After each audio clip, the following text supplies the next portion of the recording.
ጤና ይስጥልኝ ተመልካቾቻችን የሳምንታዊ ፕሮግራማችን ነው። የፕሮግራማችን ርዕስ የኤዲተሮች ጠረጴዛ ይሰኛል።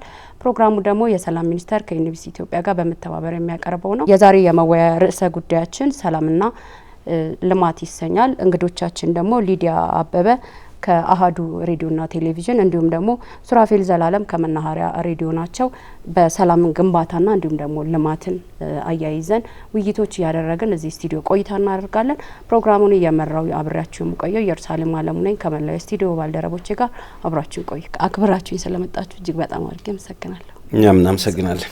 መልካም እንግዲህ ከአንዳችሁ ጀመር ቀራ ይላችሁን ብዬ አስባለሁ። እስቲ የሰላምንና የልማትን ቁርኝነት አያይዛችሁ ልትገልጹልኝ በተለይ ደግሞ እንደ መገናኛ ብዙሃን ያው በስራዎቻችሁ አጋጣሚ በርካታ ልምዶች ይኖራችኋልና እንደው ሰላምና ልማት ምንድነው የሚያገናኛቸው ያላቸው ቁርኝነት ምንድነው የሚለውን ከሊዲያ ካንቺ ልጀምር። እሺ አመሰግናለሁ ኢየሩስ።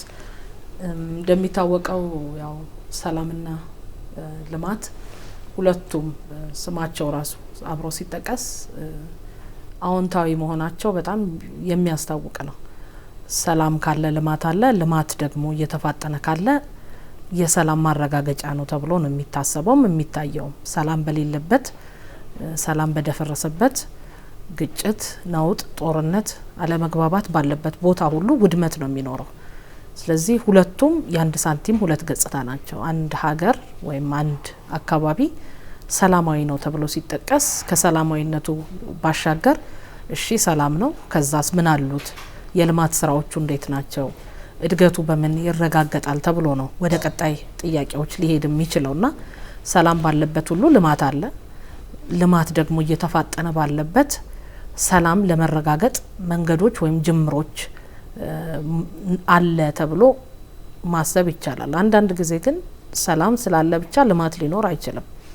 ሰላም በጣም ሰፍኖ የልማት እንቅስቃሴዎች የልማት አውታሮች ዝርጋታ ልማት የሚፋጠንባቸው መንገዶች ዝቅተኛ ሆነው ሊታይ ይችላል። ስለዚህ ወይ የሀገራት ወይ ደግሞ የመንግስታት ወይም የተቋማት ፍላጎትና ፖሊሲ እዛ ጋር ሊታይ ይችላል። ሰላምን ማረጋገጥ ብቻ እንደ ብቸኛ አማራጭ እንደ ብቸኛ መንገድ አድርገው የሚያዩ ሊኖሩ ይችላሉ። ልማቱን ብቻ ደግሞ ይዘው ማስቀጠል ላይ ወደፊት መራመድ የሚፈልጉ ሊኖሩ ይችላሉ። ግን ሁለቱም የአንድ ሳንቲም ገጽታ ናቸው። ከስያሜያቸው አንፃር አዎንታዊ ናቸው ሰላምና ልማት። ከዛ ቀጥለው የሚመጡ ደግሞ መሰረታዊ የሚባሉ ነገሮች አሉ። ዲሞክራሲ ሊሆን ይችላል፣ ሰብአዊ መብት ሊሆን ይችላል፣ የህግ መከበር፣ የህግ የበላይነት ተብለው ተያይዘው ሊመጡ ይችላሉ። የነዚህ ትክክለኛ ማሳያው ግን በአንድ ቦታ በአንድ አካባቢ በአንድ ሀገር ሰላም አለ፣ ከዛ ደግሞ የልማት ስራዎች ይፋጠናሉ ተብለው ዝርዝር ጉዳዮች ሊመጡ ይችላሉ። ቀዳሚ ነው ግን ሰላም ከምንም ነገር በላይ ለሰው ልጅ አስፈላጊው ነገር ነው። በቃ ሰላም ካለ መረጋጋት ካለ ሁሉ ነገር የሰከነ ከሆነ ማሰቢያ ጊዜ፣ የመፍጠሪያ ጊዜ፣ መመራመሪያ ጊዜ፣ የተጻፉትን ነገሮች የመፈጸሚያ ጊዜ፣ ፖሊሲን ስትራቴጂን አይቶ የመከለሻ ጊዜ፣ የዜጎች ድምጽ የሚደመጥበት ጊዜ ከዛ ይኖራል። ወደ ልማት ደግሞ ፊት ማዞሪያ መንገዶች ይመቻቻሉና ሁለቱም ለኔ የአንድ ሳንቲም ሁለት ገጽታ ናቸው። ሰላምና ልማት በተለይ በዚህ ወቅት ላይ ወሳኝ የሆኑ ጉዳዮች ናቸው። ቁርኝታቸውም የዚያን ያህል ነው። ሰላም ያስፈልጋል ለአንድ ሀገር፣ ልማት ያስፈልጋል። ግን እንዴት ነው ሁለቱ ተያይዞ የሚሄዱት? እንደኛ ሀገር አሁን ነባራዊ ሁኔታውን ስታዩ ልማትም አለ፣ ሰላምም አለ። ሰላምም እጦት አለ፣ የልማት ደግሞ እጦት አለ። በገጠሪቱ የሀገሪቱ አካባቢ ብትሄጂ የልማት ጥያቄ ይነሳል። ብዙ ከተሞች አካባቢ ላይ ደግሞ የሰላም የልማት እኩል የሚመጣበት ሁኔታ አለ። በአንዳንድ በኩል ደግሞ የሰላም ጥያቄ የሚነሳበት ጉዳዮች አሉ። ስለዚህ ቢያንስ አሁን በእኛም በጋዜጠኝነትም ውስጥ ሰላም ምን ያህል ሚና እንዳለው ስለሚታወቅ፣ ልማት ምን ያህል ሚና እንዳለው ስለሚታወቅ ሁለቱም በቁርኝት የሚሄዱ ናቸው፣ የሚደጋገፉ ናቸው። ልማትን ስታነሺ ሰላምን ታነሻለሽ፣ ሰላምን ስታነሺ ልማትን ታነሻለሽ። ቀደም ሊዲያም እንዳለችው በሰላም ውስጥ ልማት አለ አይደል? ልማት የሚኖረው ግን ሰላም ሲኖር ነው። መንገዶችም ሊሰራ የሚችለው፣ ትምህርት ቤት ሊገነባ የሚችለው፣ ሆስፒታልም ሊኖር የሚችለው። እንደገና ልማቱም ደግሞ ሰላምን ይፈልገዋል። ሰላም በሌለበት አይነት ሁኔታ ላይ ሄደሽ መንገድ ልስራ፣ ትምህርት ቤት ልገንባ፣ ሆስፒታል ልገንባ ብትይ ቅንጦት ነው የሚሆነው። ስለዚህ ሁለቱም በጣም ቁርኝት አላቸው። የግጭቶች መንስኤ ምንድነው? ብዙ ጊዜ ግጭት ከተለያየ አይነት ጥቅምና ፍላጎቶች ይመነጫል።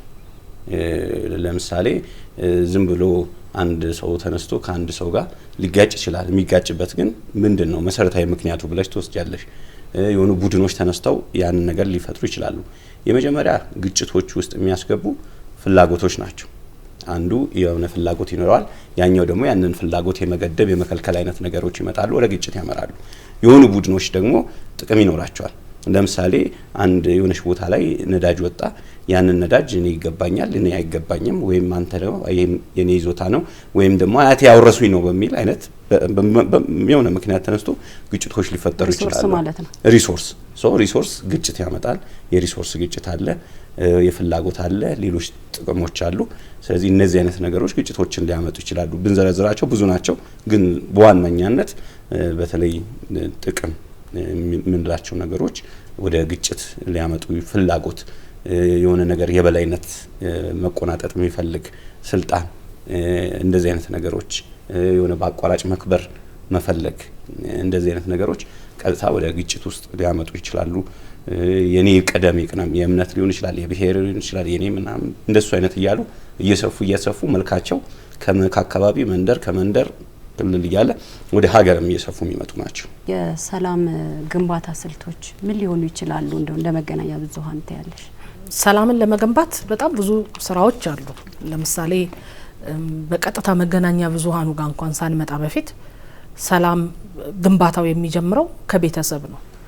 አንድ ልጅ ቤተሰብ ውስጥ ሲያድግ ሰላማዊ አካባቢን፣ ሰላማዊ አስተዳደግን፣ ሰላማዊ የቤተሰብ ግንኙነትን እያየ ያድጋል። ከዛ በቀጥታ ሊቀበሉት የሚችሉት ያንን ልጅ የእምነት ተቋማት ናቸው።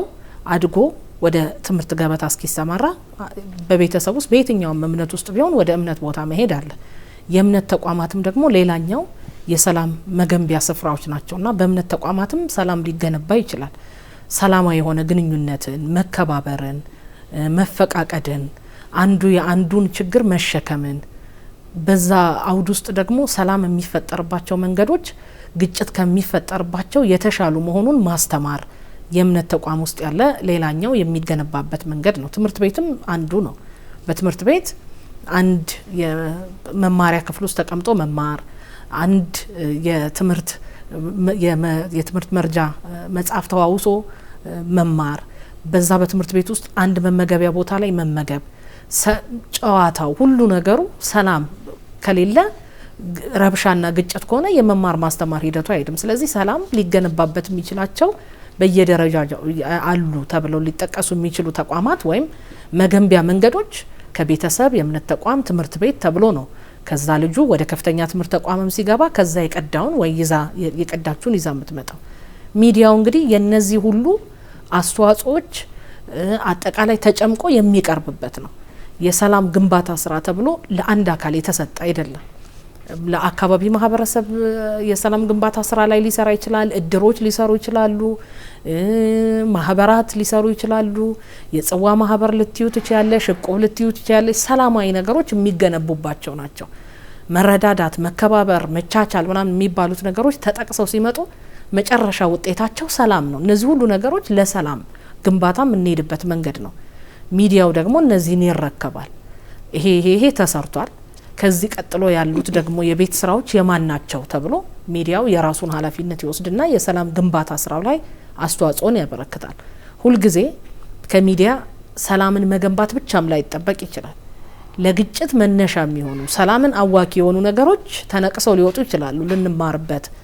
ይሄ በመሆኑ ሰላማችን ታውቆ ቆይቷል። እንደዚህ አይነት ነገሮች በመፈጠራቸው ወይም ተከማችተው በመቆየታቸው ቁርሾ በመኖሩ ሰላም ሊደፈርስ ችሏል። ከዛ መማር አለብን ተብሎ የግጭት መንስኤ የሆኑ ነገሮችና በግጭት የከሰር ነው የከፈል ነው ነገር ወጥቶ ሊዘገብና ሊወጣ ይችላል። ያም አንደኛው የሰላም መገንቢያ መንገድ ነው።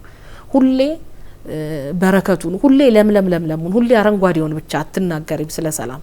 ሰላም አስፈላጊ ነው። ልክ እንደ አየር፣ እንደ ውሃ፣ እንደ መጠለያ እነዚህ ሁሉ ነገሮች መሰረታዊ ፍላጎት ተብለው ከተቀመጡት መካከል ከላይ ሊመጣ እንጂ ከታች ሊሆን አይችልም። የሰው ልጅ መጠለያ ሊያጣ ይችላል፣ ምግብ አጥቶ ሊቸገር ይችላል፣ ሊታረዝ ይችላል፣ ውሃ ሊያጣ ይችላል፣ ብዙ ነገሮች ሊያጣ ይችላል። እነዚህ ነገሮች አጥቶ ጊዜ መድኃኒት ሆኖ ሊያልፍ ይችላል፣ የሚረዳው ሰው ሊያገኝ ይችላል፣ ያን ነገር ሮጦ ወይም ደግሞ ደክሞ ሊያሸንፍ ይችላል። ይሄ ሁሉ ግን የሚሆነው በሰላም ውስጥ ነው።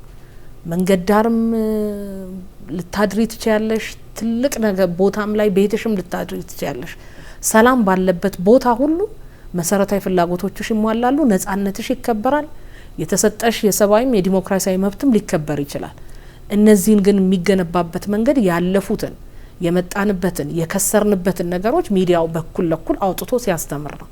ስለዚህ ሰላምና የሰላም መገንቢያ መንገዶች ከታች እስከ ላይ ያሉት በአንድነት ተዋቅረው ሚዲያው ደግሞ እነዚህ ነገሮች የተዋቀሩበት መንገድና ያለንን ሰላም የማምጫ ብልሃቶች መንገዶች ማስተማሪያ መንገድ ሆኖ መገንቢያ መንገድ ሆኖ ሊመጣ ይችላል። የሰላም ሚኒስቴር በ1029 ዝባር 2011 ሲቋቋም 2011 ላይ ማለት ነው። አንደኛው ከአንድ ዜጋ ተነስቶ እስከ ማህበረሰብ ድረስ ሰላማቸውን አስከብሮ ሰላማቸውን አስጠብቆ የማህበረሰቡን ዲሞክራሲያዊ ስርዓቱንም ግንባታውን ማበልጸግ ወይም ደግሞ ከፍ ማጎልበትም ከዚህ ጋር ተያይዞ ሰላም ግንባታ ስልቶችን ዲቨሎፕ ከማድረግ አንጻር ከማሳደግ አንጻር የሴቶች፣ የወጣቶች፣ የሀገር ሽማግሌዎች እና እንዲሁም የሌላው ህብረተሰብ ሚና ምን መሆን አለበት? ተሳትፏቸው እንዴት መረጋገጥ አለበት ትላለች? ጦርነትም ቢከሰት ግጭትም ቢከሰት ሰላም ቢጠፋ የመጀመሪያ ገፈት ቀማሾች ህጻናት፣ ሴቶች፣ አካል ጉዳተኞች፣ አረጋውያን እንደዚህ የምትላቸው ህብረተሰብ ክፍሎች ናቸው። በሰላም ግንባታ ሂደት ውስጥም ደግሞ ትልቅ ሚና የሚኖራቸውም እነዚህ ህብረተሰብ ክፍሎች ናቸው። ስለዚህ ተጎጂም ናቸው፣ በመፍትሄ አካል ውስጥም ደግሞ የምታስቀምጫቸው ናቸውና በዚህ አንጻር ትልቅ ሚና አላቸው። ሚናዎቻቸውን ደግሞ በየደረጃው መወጣት የሚችልባት ደረጃጀቶች ሊሆን ይችላል። እነሱን ተሳትፎ በሚያደርጉባቸው ሊሆን ይችላል።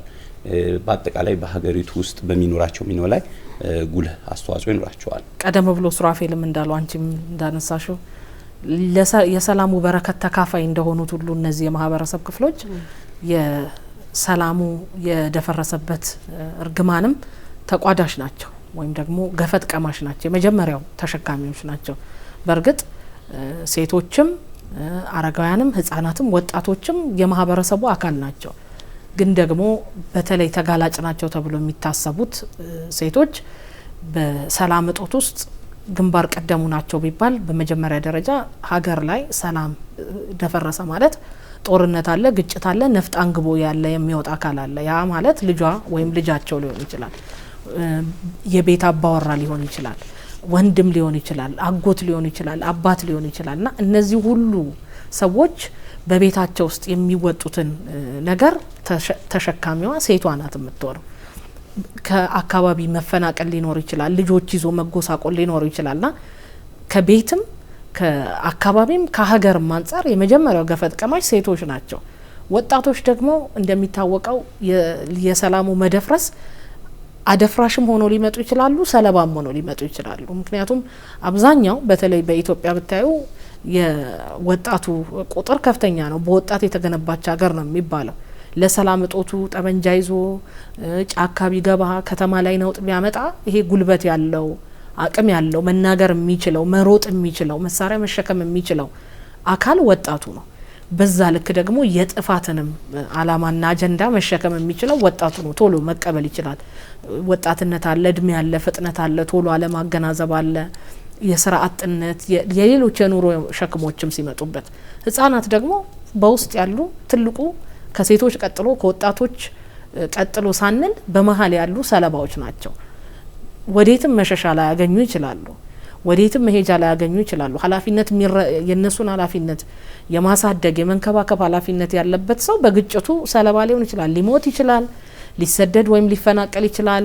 ወይም ደግሞ ከግጭት ፈጣሪዎች መካከል ሆኖ በሌላኛው አንጻር ተሰልፎ ግጭቱን የሚያባብስ ሊሆን ይችላል እና ለጎዳና መጋለጥ፣ ህይወታቸውን ማጣት፣ በግጭቱ ለሚመጡ ጉዳቶች ሰለባ መሆን እስከ መጨረሻው ድረስ ደግሞ የሀገር ወይም ደግሞ የባለ ሀገርነት ስሜት አቶ ማደግ በቀልና ቁርሾን ይዞ መምጣትንም አንደኛው የእነሱ የስነ ልቦና ቀውስም ሰለባ ይሆናሉና ይሄ ሁሉ ሰለባ ሆነው ነገር ግን ለሰላማቸው መትጋት ላይ ደግሞ ግንባር ቀደሞቹ ናቸው። የሀገር ሽማግሌዎችን በተመሳሳይ የሀገር ሽማግሌዎች ወይም ደግሞ አዛውንቶች ብንል ማስተማር፣ ማነጽ፣ መምራት፣ መግራት፣ ሰከን ያለ ነገር መምረጥን ለትውልዱ ማስተማርን ኃላፊነት አለባቸው። እነሱም ሰለባ ናቸው። የሰከነ ሀገር የሰከነ ማህበረሰብ ከሌለ በየትኛው ሀገር ላይ ነው ሽምግልናስ የሚሆነው?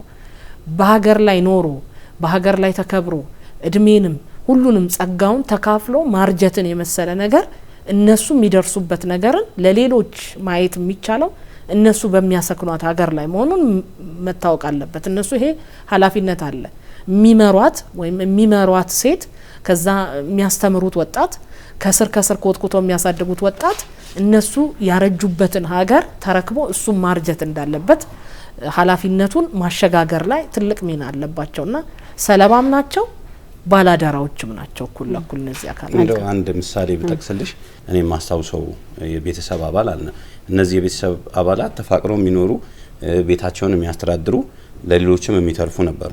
ነገር ግን በዛ ቤተሰብ ውስጥ በተፈጠረ ያን ጊዜ ግጭት ላይ ተጠቂ ሆኑ እነዚህ ሰዎች። የተጎዱት የሚገርምሽ እነዚህ አሁን የጠቀስሻቸው ናቸው። የቤቱ አባወራ ጉዳት ደርሶባቸው አካል ጉዳት ቤት ውስጥ ተኝተዋል። ልጃቸው ሴት ልጃቸው ትልቅ የተባለች ነበር ጉዳት ደርሶባታል። የሴቷ ያደረሳቻት ልጅ ስለዚህ እናት አያትም ጉዳት ደርሶባቸው ይሄ የምነግርሽ በአንድ ቤተሰብ ውስጥ ነው። በሰላም እጦት ምክንያት በመጣ ግጭት እንዲህ አይነት ነገሮች። ስለዚህ ይሄ ቤተሰብ አሁን ተጧሪ ወይም ደግሞ የሌሎችን ድጋፍ የሚያሻን ይሆን። የሲቪክ ማህበራት፣ የሃይማኖት ተቋማት ማህበራዊ ትስስርን ከመፍጠር አንጻር የሚኖራቸው ሚና ምንድነው? ሱራፌል እዚሁ ጋር እነዚህ ተቋማት አንደኛ ለምንድን ነው ለምሳሌ ሲቪክ ተቋማት ስንል ብዙ ጊዜ ትኩረት ይስባሉ። ለምንድን ነው ተብሎ ሲታሰብ ከማህበረሰቡ ጋር ያለው ቁርኝት ወይም ለማህበረሰቡ ቅርብ ናቸው።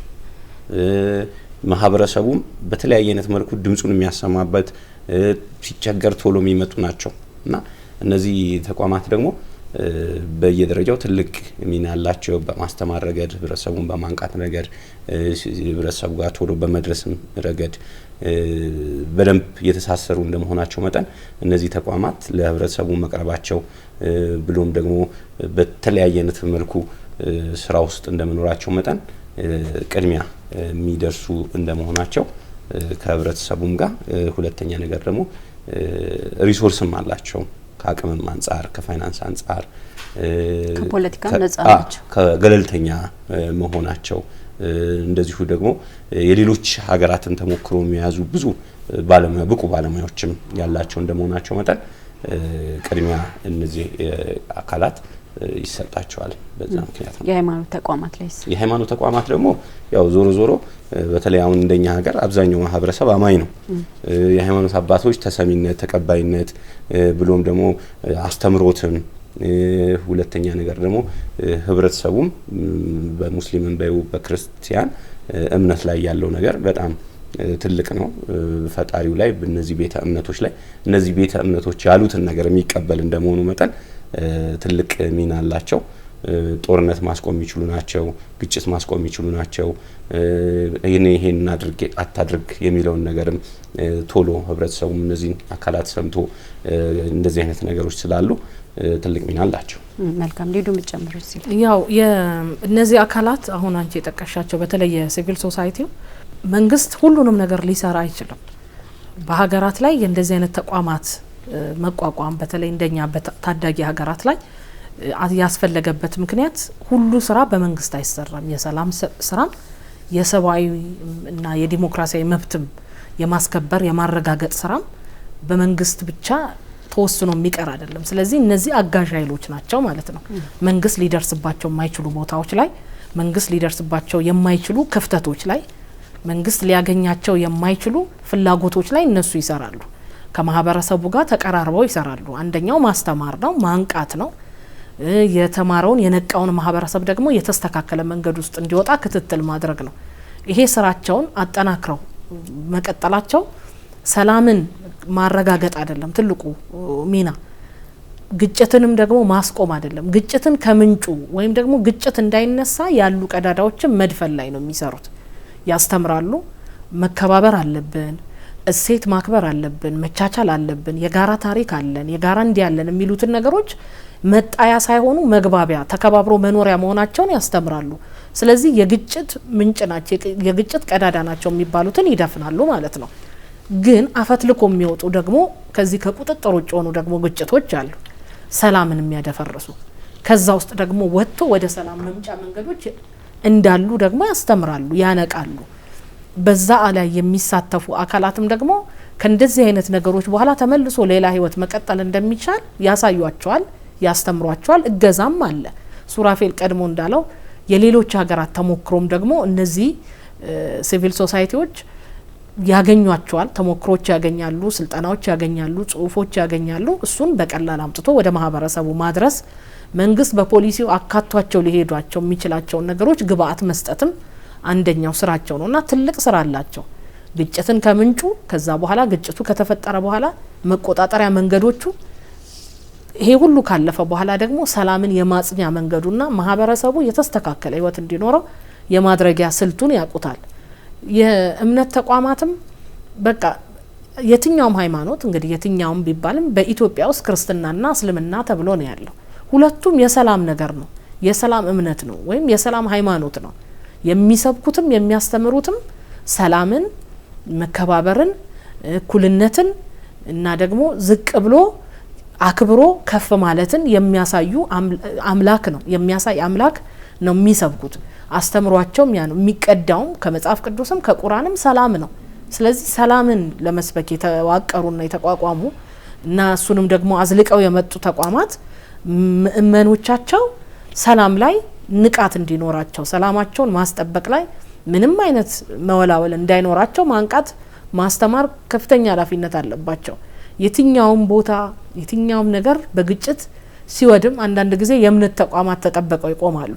ውስጣቸው የምእመኖቻቸው መጠለያ ይሆናሉ። አንዳንዴ ደግሞ ለሰላም አደፍራሽ ኃይሎችም መሸሸጊያ ይሆናሉ። ያ ማለት ያ ቦታ የሰላም ነው፣ መከለያ ነው እና ማንም እዛ ውስጥ ገብቶ ግጭት ጠንሳሽ የሆነ ነገሮች ሊሰራ አይችልም ተብሎ በዓለም አቀፍ ደረጃም ይታወቃል። የእምነት ተቋም፣ ሆስፒታል፣ ትምህርት ቤት እንደዚህ በጦርነት መሀል እንኳን ውድመት እንዳይደርስባቸው ጥበቃ ይደረጋል። እነዛ የሚያመነጩት ሰላምን በመሆኑ ሰላማዊ አስተሳሰብን የሚያሰርጹ መሆናቸው ስለሚታወቅ፣ ስለዚህ በህግም በመንፈሳዊ ሂደትም የተሰጣቸው ልዕልና መጠበቅ አለባቸው። ያንን ማስተማር አለባቸው። ቀድሜ እንዳልኩት የሰው ልጅ መገኛው የእምነት ተቋም፣ መገኛው ቤተሰብ፣ መገኛው ትምህርት ቤት፣ ከዛ አድጎ ነው ወደ ትምህርት ወደ ተለያየ ነገር የሚሰማራው። እነዚህ መገኛዎች ሰላም አዋኪ ከሆኑ፣ እነዚህ መገኛዎች መነሻዎች ወይም መከለያዎች፣ መጽናኛዎች፣ ቦታዎች ሰላምን አስቀድሞ የማይሄዱ ከሆነ ከፍተኛ ችግር ነው የሚከሰተው። አደራም ብቻ ሳይሆን ኃላፊነት አለብን። እኛም የምንኖርበት ቦታ ነው። አንድ ብቻውን የእምነት ተቋም ሰላም ሆኖ አገር ቢናወጥ ጥቅም የለውም። ምእመን አይመጣም፣ መንፈሳዊ አስተምሮ አይሰራም፣ መንፈሳዊ ስራ አይሰራም። ስለዚህ በየደረጃው ያሉት አካላት በጣም ከፍተኛ ኃላፊነት አለባቸው። እንዳልኩት የሲቪል ሶሳይቲውም የእምነት ተቋማት። ተመልካቾቻችን እየተከታተላችሁት የሚገኘው የኤዲተሮች ጠረጴዛ የተሰኘውን ሰላም ሚኒስቴር ከኢንቢሲ ኢትዮጵያ ቴሌቪዥን ጋር በመተባበር የሚያቀርበውን ሳምንታዊ ፕሮግራማችን ነው። የዛሬው የመወያያ ርዕሰ ጉዳያችን ደግሞ የሰላም ግንባታና ልማት ይሰኛል። ለዚህ አጠገቤ ደግሞ ከአህዱ ሬዲዮና ቴሌቪዥን ሊዲያ አበበና እንዲሁም ከመናኸሪያ ሬዲዮ ሱራፌል ዘላለም ናቸው ውይይት እያደረጉ አጠገቤ ያሉት። እንቀጥላለን። ከግጭት በኋላ የሚደረግ የሽግግር ፍትህ ወይም ትራንዚሽናል ጀስቲስ ለሰላም ግንባታ የሚኖረው አስተዋጽኦ ምንድነው? ትልቁ ነገር በተለይ ግጭት ተከሰተ፣ ግጭቱ አንድ አሳዛኝ ሆኖ ያልፋል፣ አስተማሪ ሆኖ ያልፋል። ግጭቱ ካለፈበት በኋላ ደግሞ የተጠያቂነት ጉዳይ ደግሞ ያስፈልጋል። ስለዚህ የሽግግር ፍትህ ደግሞ መኖሩ በተለይ ተበዳዮች መካት አለባቸው። ተበዳዮችን የሚያስተምር ፍትህ መገኘት አለበት። ስለዚህ በዚህ መሀል ደግሞ ተዋናዮች በህግ መጠየቅ መቻል አለባቸው። በዚህ ግጭት ውስጥ ግጭቱን የጠመቁ ያስጠመቁ ድጋፍ ያደረጉ በተለያየ መልኩ አብረው ሲሳተፉ የነበሩ አካላት ደግሞ ከግጭቱ በኋላ ላይ ተገቢው የሆነ ፍርድ መሰጠት አለበት፣ ፍትህ መሰጠት አለበት፣ መዳኘት አለባቸው። የፍትህ ካሳ መኖር መቻል አለበት። የህሊናም ዳኝነት መኖር መቻል አለበት። ዝም ብሎ 5 ዓመት ታሰረ 20 ዓመት ተፈረደበት ሀገር እንዳይወጣ ተደረገ ብቻ ሳይሆን ተጎጂዎችን ህሊና ወይም የተጎጂዎችን ጠባሳ መሻር የሚችል የህሊና ፍርድም ጭምር ያስፈልጋልና ከግጭቱ በኋላ በተለይም የተጠያቂነት የፍትህ ጉዳዮች በደንብ መከድ አለባቸው። ከዛ በኋላ እነዚህ ነገሮች ናቸው የሚጠበቁትና አጠቃላይ በዚህ ግጭት ውስጥ የተሳተፉት ተዋንያን በየደረጃው እርምጃ ሊወሰድ ይገባል። ተጎጂዎች ፍትህ ማግኘት መቻል አለባቸው። በተለይ ደግሞ ቁርሾ እንዳይኖር የሽግግር ፍትህ ዋናው ነገር መካስ፣ ከዛ ፍትህ ማግኘት፣ ዳግም ወደ ግጭት እንዳይገባ ደግሞ ቁርሾ እንዳይኖር መደላድሎቹን መስራት ነው። በዚህ በሽግግር ፍትህ ሂደት ውስጥ እንዴት ነው ሰላም ሊረጋገጥ ማለት ቀጣይ ሀገር ላይ ሊኖር የሚችል ችግር እንዳይከሰት መማር ምንችለው ነው ትልቁ ነገር። ብዙ ሀገራት በሽግግር ፍትህ ቁርሿቸውን አክመዋል፣ ቁስላቸውን አክመዋል፣ ከነበሩበት ችግር አገግመዋል፣ ተምረውበታል። ድጋሚ ወደዛ ነገር እንዳይመጡ ህግ ሁሉ አበጅተዋል። እነ ሩዋንዳን ማየት እንችላለን። ያ ሁሉ የዘር ጭፍጨፋ የተደረገበት ሀገር በሽግግር ፍትህ ነው ሀገሪቷ ቀጥ ለጥ ያለችው ህግ ሁሉ እስከ ማውጣት የደረሱት። ስለ አንድ እነሱን ስላጣላቸው ጉዳይ ተነስቶ መወያየት፣ የፖለቲካ መታገያ ማድረግ፣ እንደ ሌሎች ችግሮች ውስጥ ሊያስገቡ በሚችሉ መንገዶች ላይ መገኘት እንዳይቻል ያደረገውና የሽግግር ፍትህ ያለፈውን ነገር ከድኖ የቀጣይ ነገሮችን ማሳያ የሚሆኑ መስፈንጠሪያዎችን ማበጃ ነው። የተበደለ ሲካስ፣ ያጠፋ ሲከሰስ፣ ነገ ደግሞ ዳግም ወደዛ ነገር ውስጥ የሚገባው አካል ይማርበታል። ካጠፋው ልከሰስ፣ ከተበደልኩ ልካስ ነው የሚል ነገር ይኖርበታል። ስለዚህ በዳይም ተበዳይም በፍትህ ወንበር ላይ ወይ መንበር ላይ እኩል የሚቀመጡበት ነው፣ ርትዕ የሚበየንበት ነው እና ሀገራት የተጠቀሙበት ነው የሽግግር ፍትህ። ኢትዮጵያም ደግሞ የጀመረችው ነው። በሽግግር ፍትህ ነገራችንን ከድነን ተምረንበት ያጣሉንን የዘመናት ቁስል የጣሉብንን ነገሮች ሁሉ ልንፈታበት የምንችለው መንገድ ነው። ይሄ ተተብትቦብን ያለውን ነገር የምንገላገልበት ነው ተብሎ ነውና ሰላምን ማዋለጃ መንገድ ነው፣ የታጣውን ሰላም ማለት ነው። በዚህ አይነት መልኩ ባንማርበት ጥሩ ነው። ወደ ሽግግር ፍትህ ባንደርስ ግን ደግሞ ተገደን ገብተናል። ስለዚህ የተስተካከለ የሽግግር ፍትህን አስፍኖ ሰላምን የሚወለድበትንና ሰላም የሚጸናበትን መንገድ መፍጠር ይቻላል። የህግ የበላይነት መከበር ለሰላም ግንባታና ለልማት ያለው ዋስትና ምንድን ነው? ዋነኛው ነው እንግዲህ የህግ የበላይነት በተለይ እንደ ኢትዮጵያ ባሉት ሀገራት በህግ አምላክ ሲባል ሰው በሚፈራበት፣ ህግ ይዳኝ ሲባል ሰው እሺ ብሎ የሚዳኝበት፣ ህግ አምላክ መሆኑ የሚታመንበት ሀገር ነው። ስለዚህ የህግ የበላይነት ኖረ ማለት ይሄ ስርዓት አልበኝነት አይኖርም፣ የጎበዝ አለቃ አይኖርም። ማንም የተሻለ ጉልበት ያለው እውቀት ያለው ገንዘብ ያለው ጡንቻ አለኝ የሚለው በዳይ አይሆንም። ተበዳዮች አይበዙም። ተበዳይ በበዛ ቁጥር፣ ብሶት በበዛ ቁጥር፣ መከፋት መገፋት በበዛ ቁጥር የሰላም የተያዘችው ጭላንጭልም እየደበዘዘች ትሄዳለች። እንኳን የትልቁ ሰፍቶ ያለው መንገድ ቦይ የተቀደደለትን ግጭት አፋፍሞ ለመውጣት። ስለዚህ የህግ የበላይነት መከበር አንደኛ የሀገረ መንግስት ማጽኛ መንገድ ነው። መንግስትና ስርዓት አሉ፣ ህዝብ ደግሞ ሊዳኘው የሚችለው ህግ አለ ብሎ ሊተማመን የሚችልበት መከለያ ሊሆንለት የሚችልበት ስርዓት መኖሪያ ማሳያ መንገድ ነው። ሰው ወጥቶ በካርዱ መርጦ በፍላጎቱ በምርጫው ያስቀመጠው ስርዓት እንደሚጠብቀው ከሱ በላይ የሆነም ህግን ሊያጸናለት እንደሚችል ማሳያ ነው። የህግ የበላይነት ተረጋገጠ ማለት እኮ በዳይም እንደ ልቡ አይሆንም።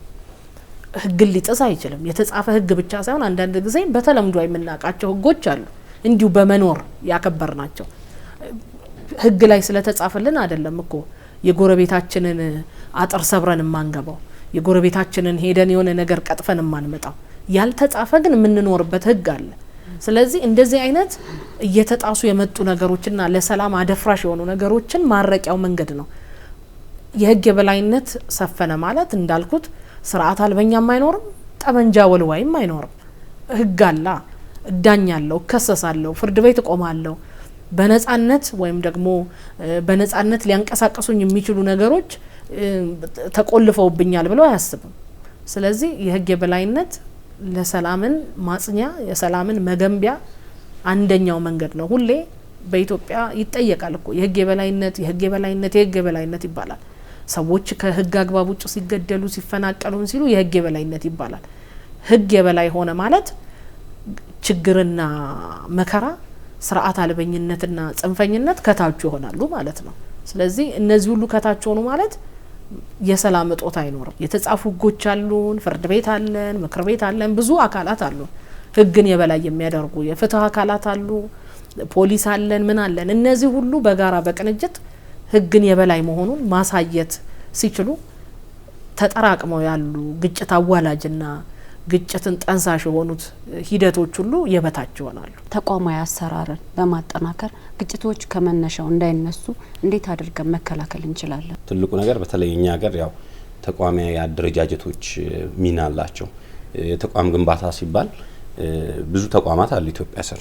ግን እንዴት ነው የመጡበት አሁን ላይ ያላቸው አቋም ወይም በቁመና ደረጃ ምንድን ነው ምናምን ስንወስድ ብዙ ጊዜ ቀጣይነት ነው የሚጠየቀው። ለምሳሌ አሁን ግጭትን ከማስቆም ሰላምን ከማምጣት አንጻር ተቋም አለ። ለዛውም በሚኒስትር የሚመራ ላለፉት 6 አመታት ይመስለኛል የመጀመሪያው ሆኖ የተቋቋመው የሰላም ሚኒስቴር ነው። 7 አመት ሰላም ሚኒስቴር ነው። ከዚህ በፊት የሰላም ሚኒስቴር ነበር የለም። ይሄንን ሚና የሚመራ ሚኒስትር መስሪያ ቤት የለም። ግን በተለያየ አይነት ለምሳሌ አሁን ፖሊስ የራሱ የሚወስደው የሚሰራ ስራ አለ። ሌሎች ሀገሪቱ ከጸጥታ ከደህንነት ጋር የሚሰሩ ተቋማት አሉ። ከዛ ውጭ ክልሎችን በተመለከተ የሚሰሩ ነገር ግን ሰላምን በማጽናት የግጭት መንስኤዎችን በማጥናት መፍትሄዎችንም በመጠቆም ተቋማዊ የሆነ አደረጃጀትን በመፍጠር መጥቷል እንደ ሰላም ሚኒስቴር። ከዛ ውጭ ደግሞ የተዳፈኑ የሚመስሉ ወይም በቁርሾ ደረጃ ያሉ ጉዳዮችን ደግሞ መያዝ የሚችል በተለይ ለሽግግር ፍትህ በፍትህ ሚኒስቴር ስር ሆኖ የተቋቋመ እንዲሁም አሁን በቅርቡ ሪፖርት ያቀርባል ተብሎ የሚጠበቅ በተቋም ስር ሆኖ አደረጃጀት አለ። ከዛ ውጪ ደግሞ የሀገሪቱን በርካታ ችግሮች በአንዴ መቅረፍ ባይችልም ደግሞ ቀስ በቀስ መፍትሄም እየጠቆመ የሚሄድ የምክክር ኮሚሽን አለ። እንደዚህ አይነት ተቋማት አደረጃጀታቸውን በማጠናከር ትክክለኛ የመፍትሄ አምጪዎችም እንደመሆናቸው መጠን ትልቅ ሚና አለባቸውና እነዚህ አይነት ተቋማትን ማጠናከር፣ ማገዝ፣ አስፈላጊ የሆኑ ድጋፎችን ማድረግ በየደረጃ ያሉ አካላት የሚጠበቅ ነውና እነዚህን ተቋማት በይበልጥ ማጠናከር፣ መስራት፣ ማየት፣ መገምገምም ጭምር ውጤታቸውን ማየት በአዋጅ በደንብ የተቋቋሙ ለምሳሌ በሚኒስትር መስሪያ ቤቱ በአዋጅ የተቋቋመ ትልቅ ተቋም ነው። ኮሚሽኑ በአዋጅ የተቋቋመ ነው። ሽግግር ፍትህም ራሱን በቻለ ተቋም ውስጥ የሚመራ ነውና ተቋማዊ አደረጃጀትና አካሄድ ማንነትም በደንብ ሊሰራበት ይገባል።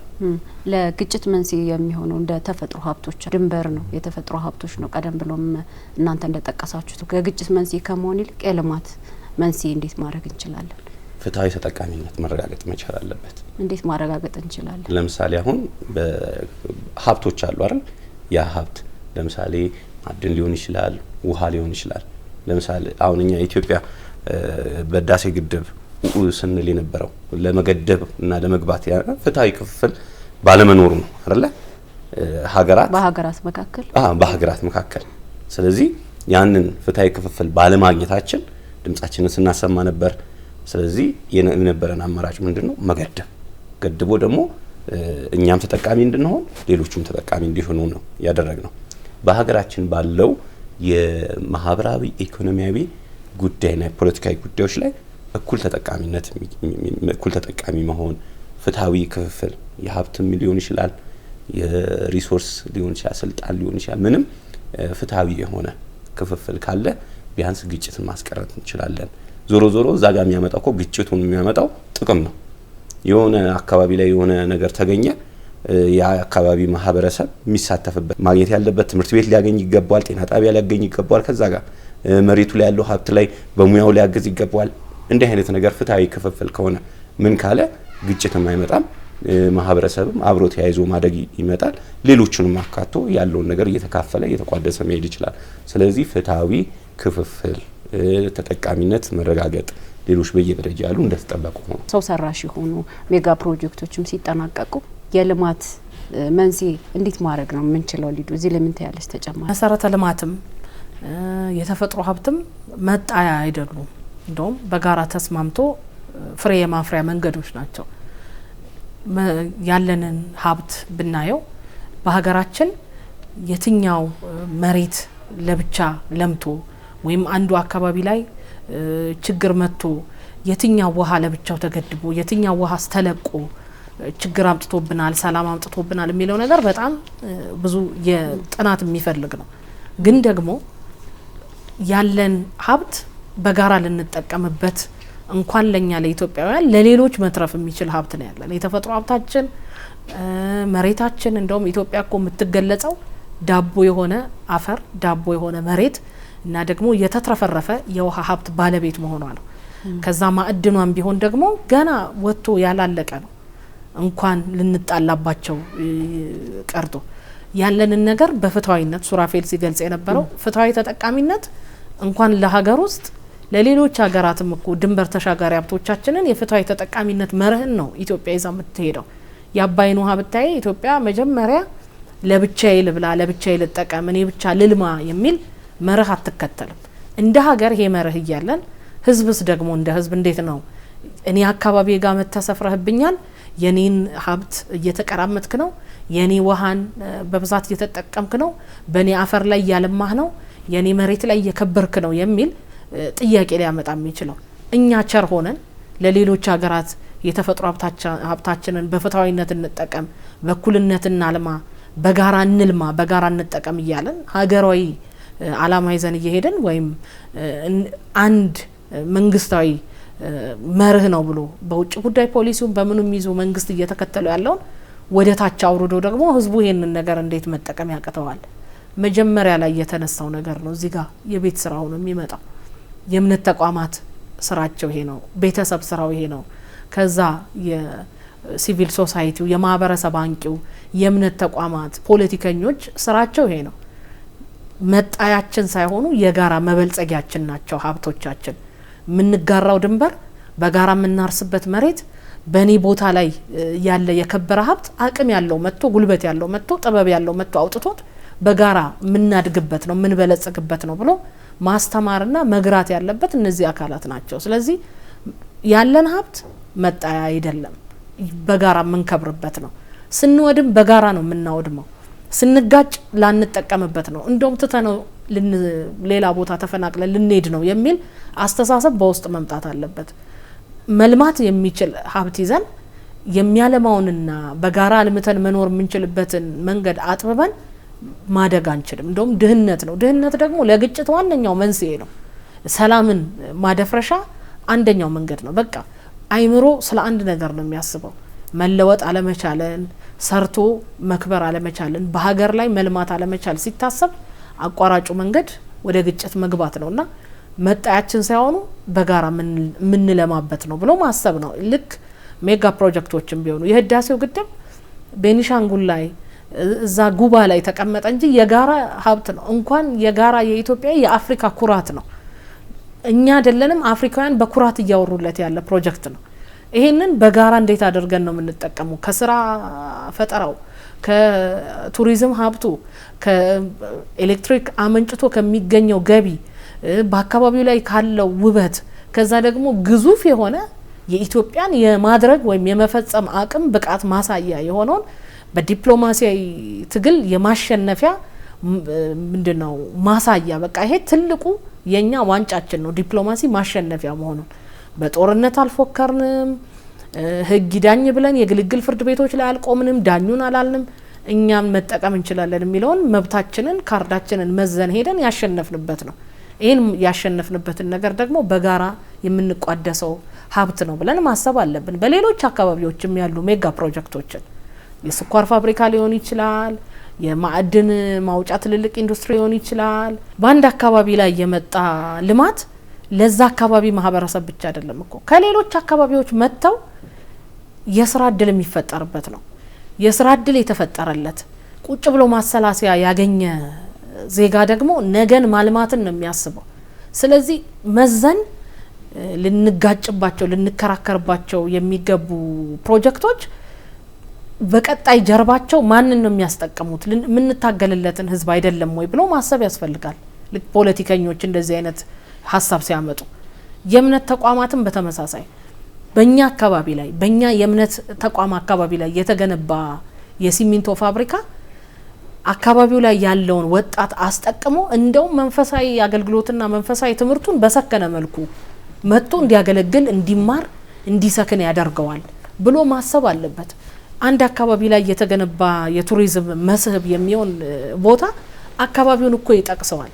ለምሳሌ ወንጪ ቢባል ሌላ ቦታ ቢባል እኮ ለዓለም ማህበረሰብ ወንጪን ያስተዋውቃል፣ ለዓለም ማህበረሰብ ያን አካባቢ ያስተዋውቃልና ሜጋ ፕሮጀክቶች ትርፋቸውን ጥቅማቸውን ማስላት መጣያ መሆን የለባቸውም።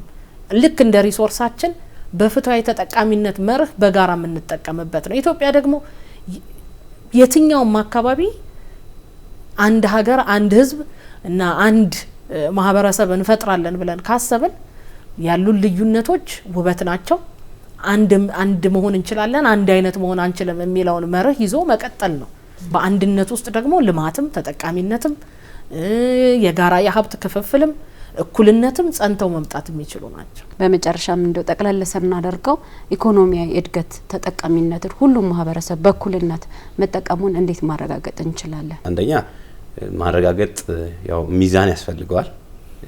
ሁለተኛ ነገር ደግሞ ተገቢ የሆነ ጥናትም መደረግም አለበት። እንደው መለኪያዎቹ ምንድናቸው?